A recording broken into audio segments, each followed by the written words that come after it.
वीरता पुरस्कार प्राप्त सेवारत और सेवानिवृत्त सैनिकों, करगिल युद्ध के बहादुर वीरों की माताएं, वीर नारियां और उनके समस्त परिजन,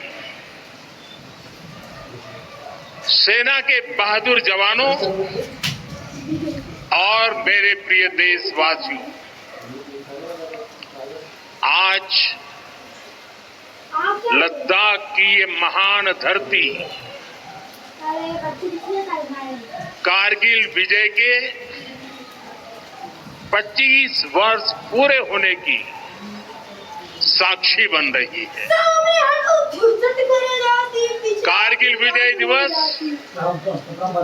हमें बताता है कि राष्ट्र के लिए दिए गए बलिदान अमर होते हैं।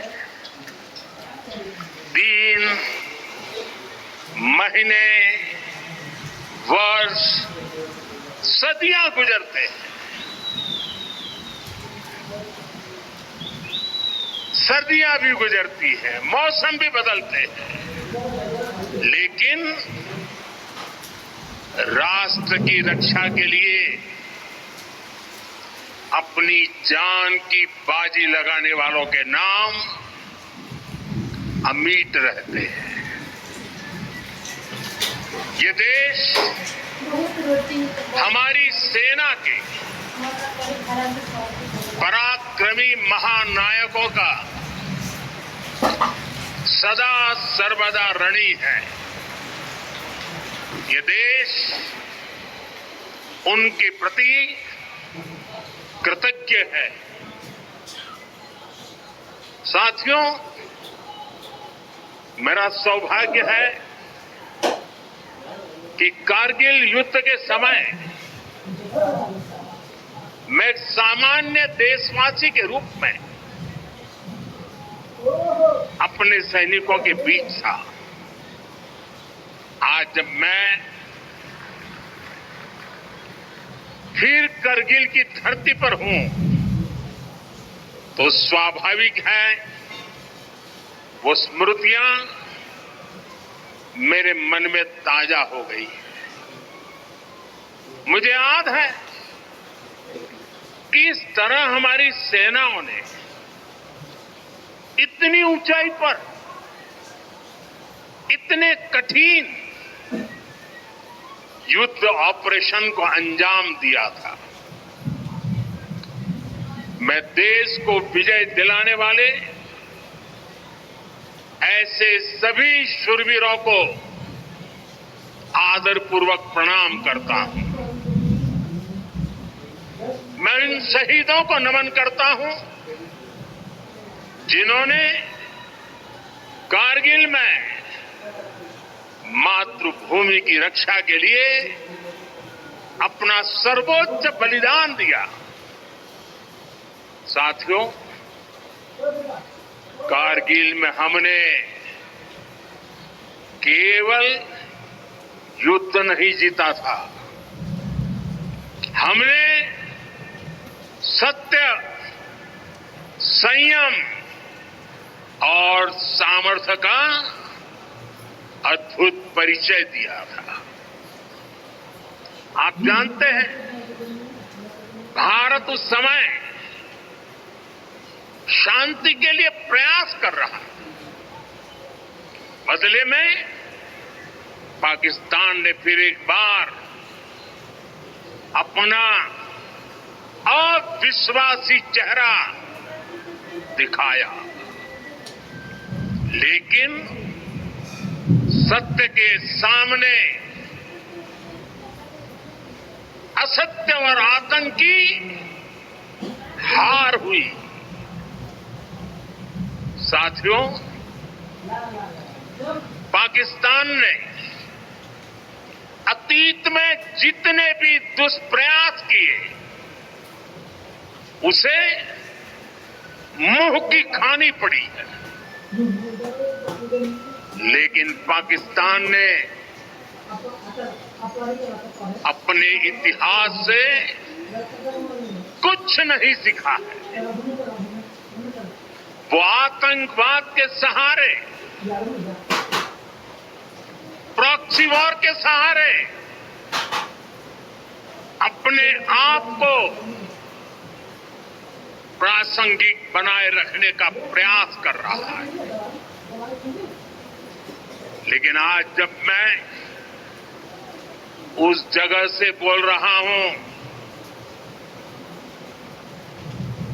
जहां आतंक के आकाओं को मेरी आवाज सीधे सुनाई पड़ रही है, मैं आतंकवाद के इन सरपरस्तों को कहना चाहता हूं कि उनके नापाक मंसूबे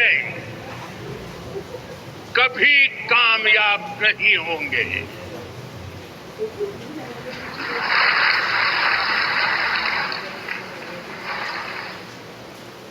आतंकवाद को हमारे जाबाज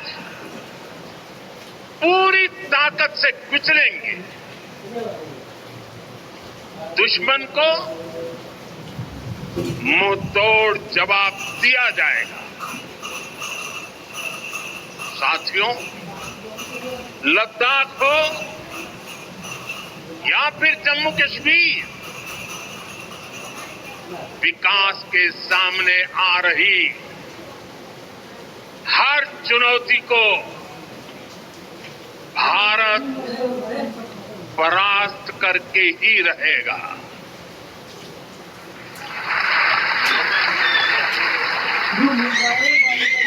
कुछ ही दिन बाद इस 5 अगस्त को आर्टिकल 370 का अंत हुए 5 वर्ष पूरे होने जा रहा है। जम्मू कश्मीर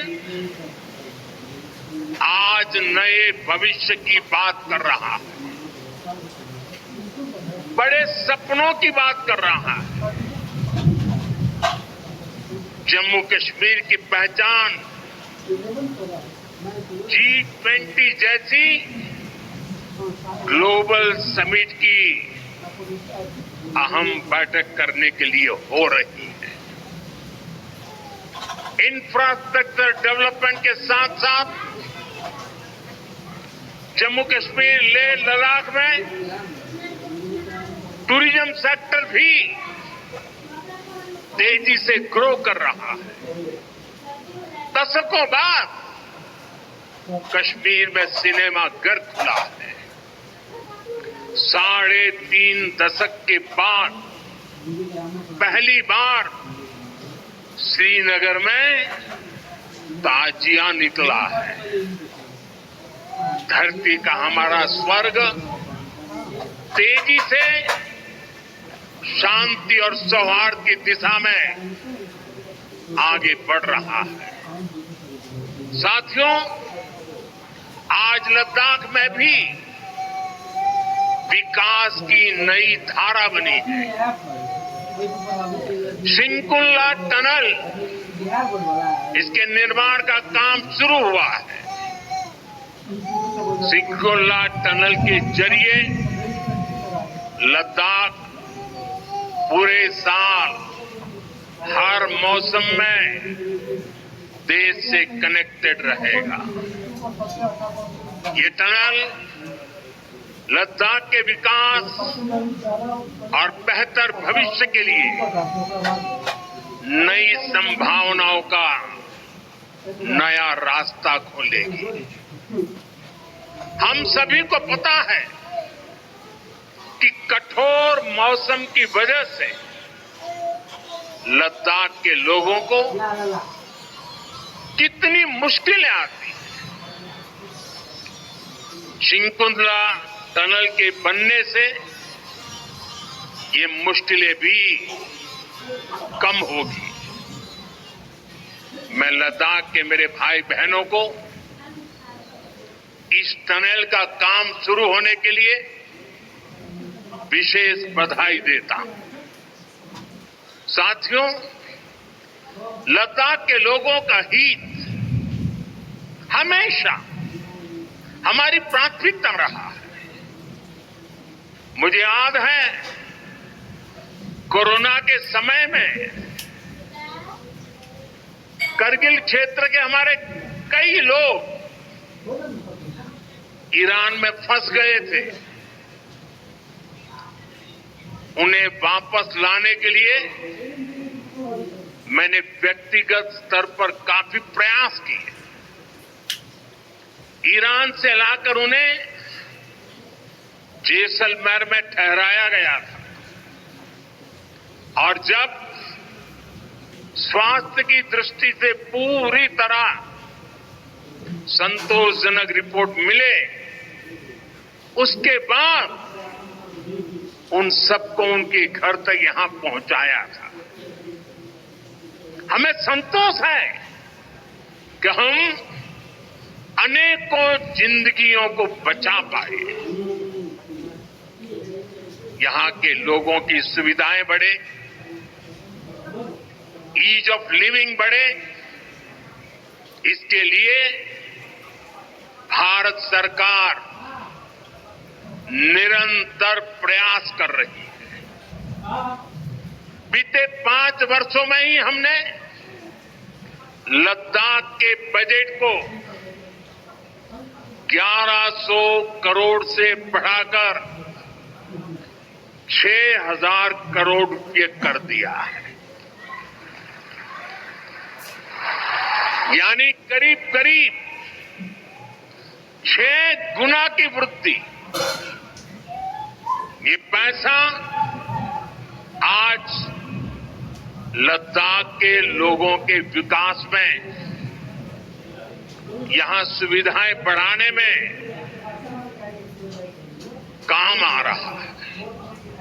आप देखिए, सड़क, बिजली, पानी, शिक्षा, पावर सप्लाई, रोजगार, लद्दाख में हर दिशा में दृश्य भी बदल रहा है, परिदृश्य भी बदल रहा है।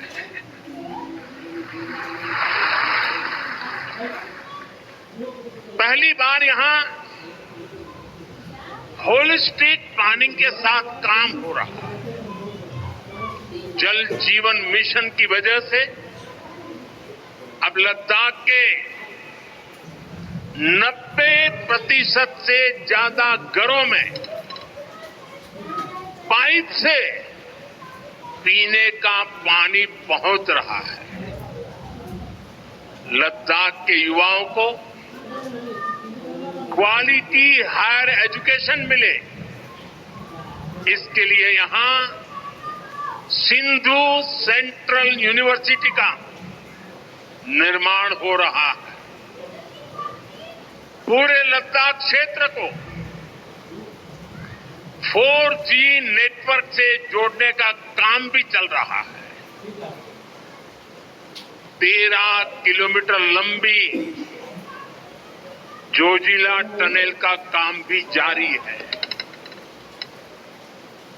इसके वजन बनने से नेशनल हाईवे नंबर 1 पर भी ऑल वेदर कनेक्टिविटी हो जाएगी। साथियों, हमने देश के सीमावर्ती क्षेत्रों में विकास के असाधारण लक्ष्य तय किए हैं। चैलेंजिंग टास्क को अपने हाथों में लिया है। बॉर्डर रोड ऑर्गेनाइजेशन BRO ने ऐसे लक्ष्यों को पूरा करने के लिए अभूतपूर्व गति से काम किया है। BRO ने पिछले 3 साल में 330 से ज्यादा इंफ्रास्ट्रक्चर प्रोजेक्ट पूरे किए हैं। इसमें लद्दाख के विकास कार्यों से लेकर पूर्वोत्तर में सेला टनल जैसे प्रोजेक्ट भी शामिल है। मुश्किल टेरेन्स में विकास की गति नए भारत की क्षमता और दिशा दोनों दिखाते हैं। साथियों, आज की वैश्विक परिस्थितियां पहले से अलग है, इसलिए हमारी सेनाओं को हथियारों और उपकरणों के साथ साथ कार्यशैली और व्यवस्थाओं में भी आधुनिक होना चाहिए। इसलिए देश दशकों से डिफेंस सेक्टर में बड़े रिफॉर्म्स की जरूरत महसूस करता रहा था। सेना स्वयं वर्षों से इसकी मांग कर रही थी, लेकिन दुर्भाग्य से पहले इसे उतना महत्व नहीं दिया गया। बीते 10 वर्षों में हमने डिफेंस रिफॉर्म्स को रक्षा क्षेत्र की पहली प्राथमिकता बनाया है। इन रिफॉर्म्स के कारण आज हमारी सेनाएं ज्यादा सक्षम हुई हैं, आत्मनिर्भर हो रही है। आज डिफेंस प्रोक्योरमेंट में बड़ी हिस्सेदारी भारतीय डिफेंस इंडस्ट्री को दी जा रही है। डिफेंस में रिसर्च एंड डेवलपमेंट बजट का भी 25% प्राइवेट सेक्टर के लिए रिजर्व किया गया है। ऐसे ही प्रयासों का परिणाम है कि भारत का डिफेंस प्रोडक्शन अब 1.25 लाख करोड़ रुपए से ज्यादा हो चुका है। कभी भारत की गिनती हथियार मंगाने वाले देश के रूप में भी थी। अब भारत एक्सपोर्टर के तौर पर अपनी पहचान बना रहा है।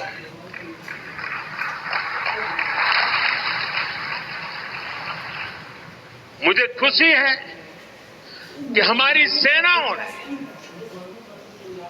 5000 से ज्यादा हथियारों और सैन्य उपकरणों की लिस्ट बनाकर ये तय किया है कि अब ये 5000 आइटम्स बाहर से नहीं मंगवाए जाएंगे। मैं इसके लिए सेना नेतृत्व को बधाई देता हूं। साथियों, डिफेंस सेक्टर में रिफॉर्म्स के लिए भी भारत की आर्म फोर्सेज की सराहना करना चाहता हूं। हमारी सेनाओं ने बीते वर्षों में कई साहसिक निर्णय लिए हैं। सेना द्वारा किए गए जरूरी रिफॉर्म्स का एक उदाहरण अग्निपथ स्कीम भी है। दशकों तक संसद से लेकर अनेक कमेटी तक में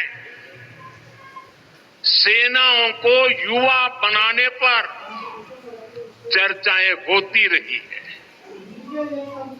भारत के सैनिकों की औसत आयु, एवरेज एज, ग्लोबल एवरेज से ज्यादा होना, ये हम सबकी चिंता बढ़ाता रहा है। इसलिए ये विषय वर्षों तक अनेक कमिटियों में भी उठा, लेकिन देश की सुरक्षा से जुड़ी इस चुनौती के समाधान की पहले इच्छा शक्ति नहीं दिखाई गई। शायद कुछ लोगों की मानसिकता ही ऐसी थी कि सेना मतलब नेताओं को सलाम करना, परेड करना। हमारे लिए सेना मतलब 140 करोड़ देशवासियों की आस्था। हमारे लिए सेना मतलब 140 करोड़ देशवासियों की शांति की गारंटी। हमारे लिए सेना मतलब देश की सीमाओं को सुरक्षा की गारंटी। अग्निपथ योजना के जरिए देश ने इस महत्वपूर्ण सपने को एड्रेस किया है। अग्निपथ का लक्ष्य सेनाओं को युवा बनाना है। अग्निपथ का लक्ष्य सेनाओं को युद्ध के लिए निरंतर योग्य बनाए रखना है। दुर्भाग्य से राष्ट्रीय सुरक्षा से जुड़े इतने संवेदनशील विषय को कुछ लोगों ने राजनीति का विषय बना दिया है। कुछ लोग सेना के इस रिफॉर्म पर भी अपने व्यक्तिगत स्वार्थ में झूठ की राजनीति कर रहे हैं। ये वही लोग हैं जिन्होंने सेनाओं में हजारों करोड़ के घोटाले करके हमारी सेनाओं को कमजोर किया। ये वही लोग हैं जो चाहते थे कि एयरफोर्स को कभी आधुनिक फाइटर जेट न मिल पाए। ये वही लोग हैं जिन्होंने तेजस फाइटर प्लेन को भी डिब्बे में बंद करने की तैयारी कर ली थी। साथियों, सच्चाई ये है कि अग्निपथ योजना से देश की ताकत बढ़ेगी और देश का सामर्थ्यवान युवा भी मातृभूमि के सेवा के लिए आगे आएगा। प्राइवेट सेक्टर और पैरामिलिट्री फोर्सेस में भी अग्निवीरों को प्राथमिकता देने की घोषणाएं की। मैं तो हैरान हूं, कुछ लोगों की समझ को क्या हुआ है, उनकी सोच को क्या हो चुका है। ऐसा भ्रम फैला रहे हैं कि सरकार पेंशन के पैसे बचाने के लिए ये योजना लेकर आई है। मैं जरा ऐसे लोगों की सोच से शर्म आती है, लेकिन मैं ऐसे लोगों से पूछना चाहता हूं, जरा कोई मुझे बताए, आज मोदी के शासनकाल में जो भर्ती होगा, क्या आज ही उसको पेंशन देना है क्या? उसको पेंशन देने की नौबत 30 साल के बाद आएगी और तब तो मोदी 105 साल का हुआ होगा और तब न भी मोदी की सरकार होगी। क्या मोदी जब 105 साल का होगा, 30 साल के बाद जो पेंशन बचेगा उसके लिए मोदी ऐसा राजनीतिक है जो आज गाली खाएगा? क्या तर्क दे रहे हैं? लेकिन साथियों, मेरे लिए दल नहीं, देश सर्वोपरि है।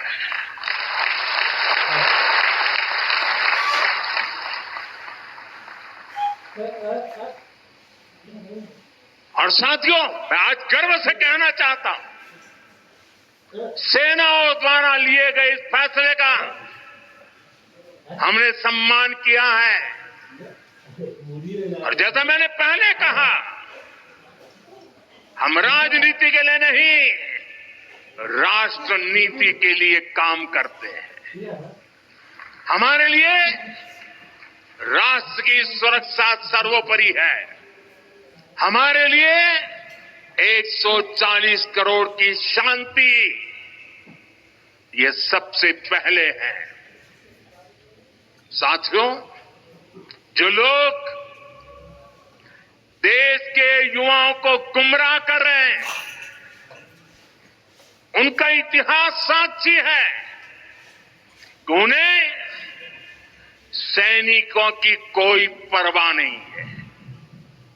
ये वही लोग हैं जिन्होंने एक मामूली रकम 500 करोड़ रुपए दिखाकर वन रैंक वन पेंशन पर झूठ बोला था। 500 करोड़। ये हमारी सरकार है जिसने वन रैंक वन पेंशन लागू किया। पूर्व सैनिकों को 1.25 लाख करोड़ रुपए से ज्यादा दिए गए। अब कहां 500 करोड़ है, कहां 1.25 लाख करोड़। इतना झूठ और देश के जवानों की आंख में धूल झोंकने का पाप। ये वही लोग हैं जिन्होंने आजादी के 7 दशक बाद भी सेना की मांग होने के बावजूद भी, देश के वीर सैनिकों के परिवारों की मांग होने के बाद भी हमारे शहीदों के लिए वॉर मेमोरियल नहीं बनाया। टालते गए, कमिटियां बनाते गए, नक्शे दिखाते गए। ये वही लोग हैं जिन्होंने सीमा पर तैनात हमारे जवानों को पर्याप्त बुलेट प्रूफ जैकेट्स भी नहीं दी थी। और साथियों, ये वही लोग हैं जो करगिल विजय दिवस को भी नजरअंदाज करते रहे। ये तो देश की कोटि कोटि जनता के आशीर्वाद है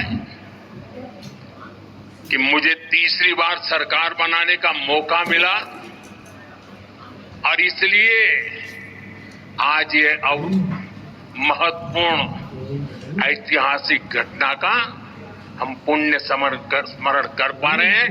वरना अगर वही आ जाते तो इस युद्ध विजय की इस तारीख को याद नहीं करते। साथियों, कारगिल की विजय ये किसी सरकार की विजय नहीं थी। कारगिल की विजय